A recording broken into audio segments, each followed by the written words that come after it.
He's Mike Krzyzewski, the Hall of Fame coach, and watching UCLA last night at the Garden, and it was tied at half, and then all of a sudden Duke went on a run, and UCLA did not recover. But more importantly, Coach, Bruce Springsteen is in the Garden there. Have you met Bruce Springsteen? I've been at his shows, but I've never had the opportunity to meet him. But his daughter is a sophomore at Duke. Okay. There was no point where you thought you could maybe call a timeout and just walk up 8 rows and say to Bruce? I didn't know he was there till after the game. Really? I might have done that and called a timeout with 10 seconds to go when we had a big lead and done that. But I didn't see him, and I may have even rushed the court and missed one of our players and run right up to him and hugged him and said it was a mistake. But, okay, but what would you say to Springsteen if you met him?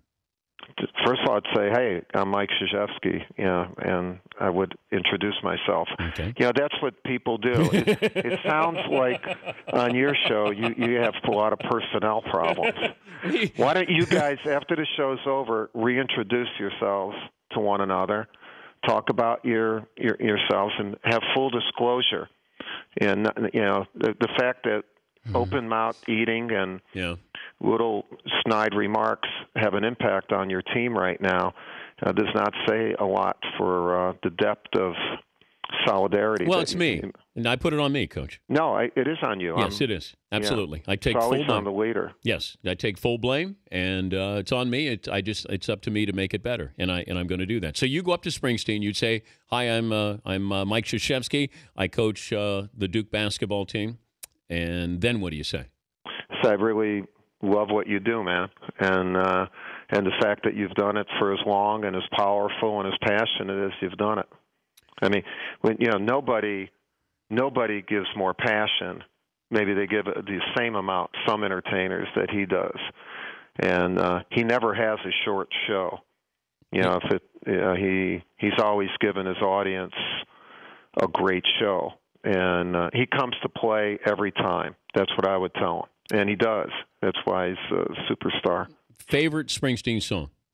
No, there's so many of them, and I'm not going to single out one because it would knock the other.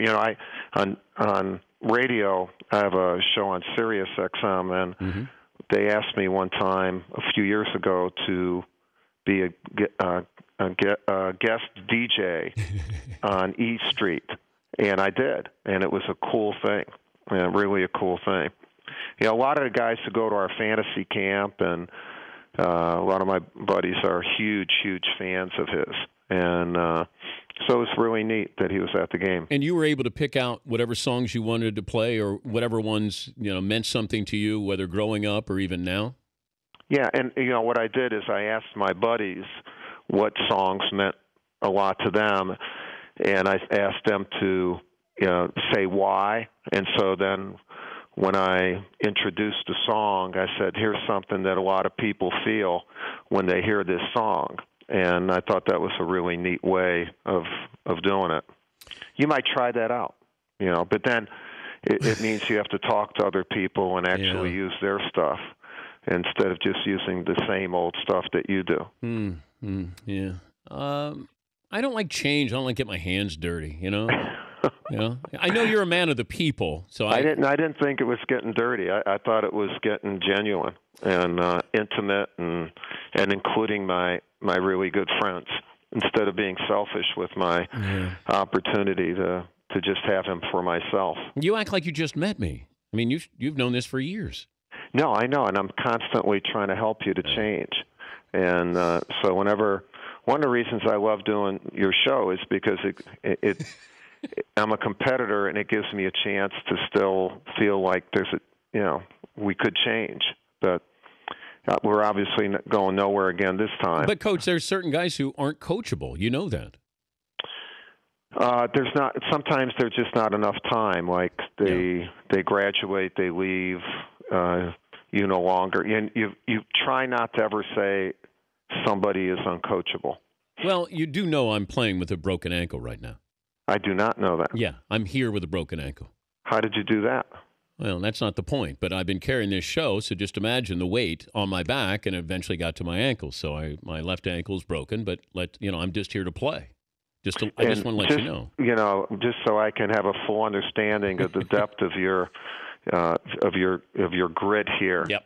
That how much does an ankle play in your show? I mean, like.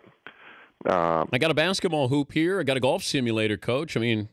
You don't have to use them. Oh, yeah. I need to. I have to entertain a nation. Well, they could watch Comedy Central instead of watching you do those two things. I'm the Jabari Parker of this building, just to let you know. I know you don't like comparing your players, but if I said Jabari Parker reminds you of who outside of who's played at Duke before, can you give me a comparison of who he reminds you of? A young Carmelo, a young Grant Hill. Yeah, that's not bad. No, I would never think of an old Dan Patrick. No. Even a young one either. I never think of a young Dan Patrick.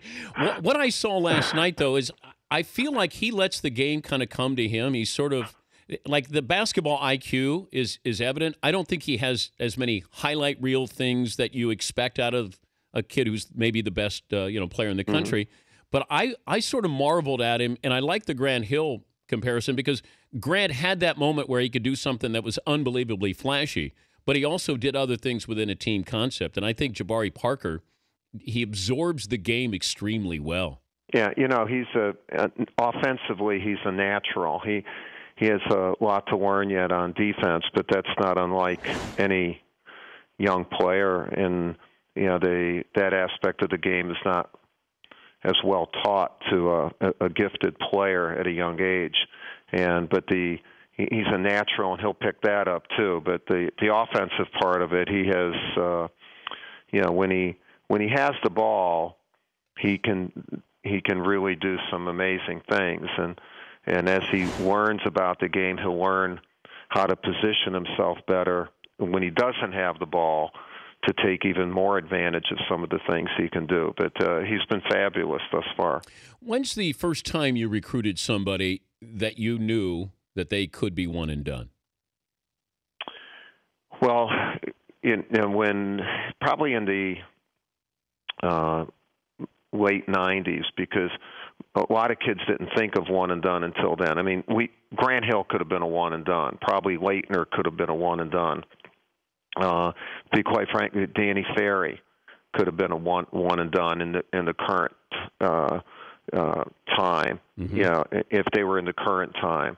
But when we started recruiting, like Elton Brand, Battier, those kids, Maggette. Yeah, Maggette. And then Maggette was the first one and done that we had. Yeah. Luol Deng, and then for a long time, kids, there wasn't a one and done. Like kids just went right to the pros.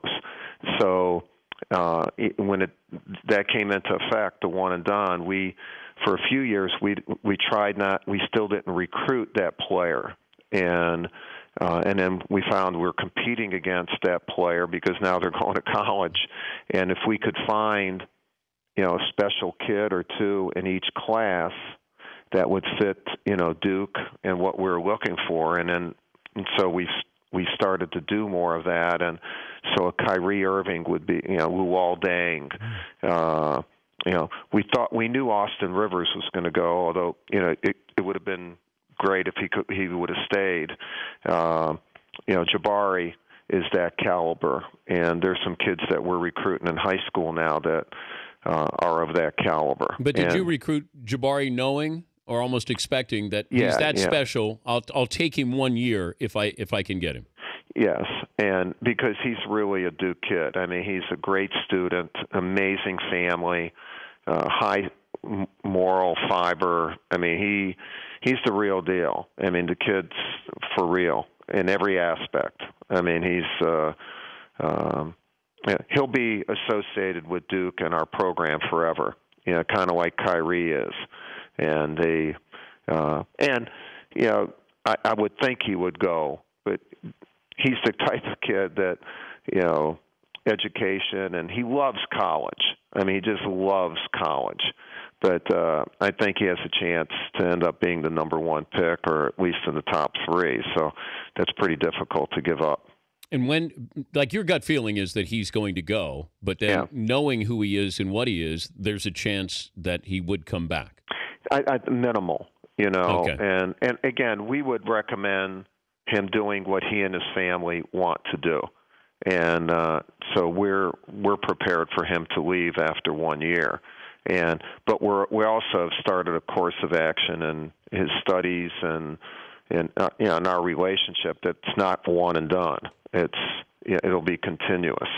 Well, it's good to visit with you. Great win last night. Thank you. And if you see Springsteen, no, I'll put in a good word for you. No. I'm worried about you. I mean, I've met Bruce. Oh, okay. Yeah, I walked up to him and I said, "Hey, Bruce, I'm Dan Patrick.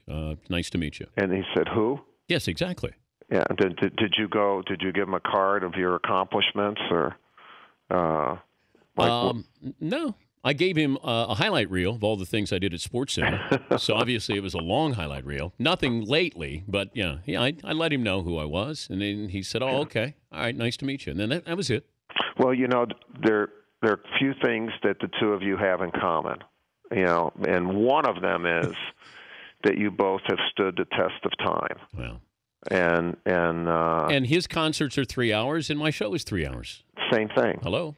Filled with passion and enthusiasm. And your games are only 2 hours, Coach. You don't even put in a Springsteen night. No, I know. I pale in comparison to the two of you. I know you do. Keep your head up, though. All right. This phone call is very humbling. I'm going to try for the holidays. Keep your head up for the holidays. That's my motto, my goal for you. All right. All right. Thank you. Get well. I'm sorry I didn't know about your injury. You play through it. I didn't want. I just want to play. That's all I care about. Yeah. The fact that you won't say how you did it means that it was like a non-athletic, like kind of a stupid thing, probably, right? It could have been. Yeah. That's not the point, though. I'm here to play. It's like you slipped, or you ran into something, or you stepped on a toy, or I tripped over my ego, Coach. Well, that's a long fall too. That bump in the road is not very bumpy. Keep your head up, all right? All right. Thank you, Coach. Take care. All right, that's Mike Krzyzewski. The Dan Patrick Show, weekday mornings on Audience.